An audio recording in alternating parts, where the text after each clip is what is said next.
indigenous peoples in Africa, tribal peoples, whatever you want to call them, have great difficulty, unless they're raised in a Western system or a modern system, in grasping what can really save their lives and what cannot.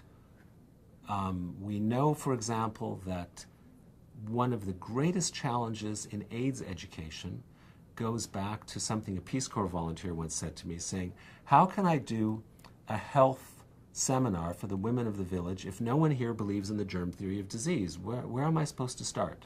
Is trying to persuade people who are not conversant or accepting of the germ theory of disease that AIDS is going to kill them.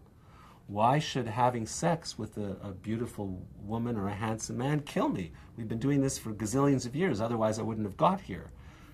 That's a real tough one. Last year, very close colleagues of mine who run probably one of the best AIDS education NGO in the world, they've done statistical and quantitative studies of their educational programs.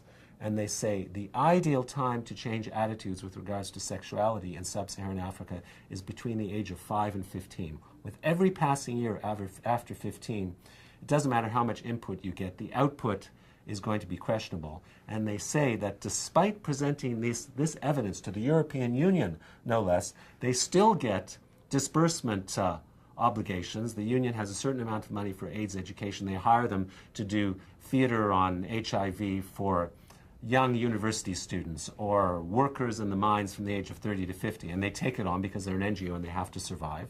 And they're not going to say no to these things, but they know that they're not going to work. But since development organizations, in a sense, replicate the society they come from, they're basically interested in quarterly, annual results at best, and 3-year projects, very much like big companies.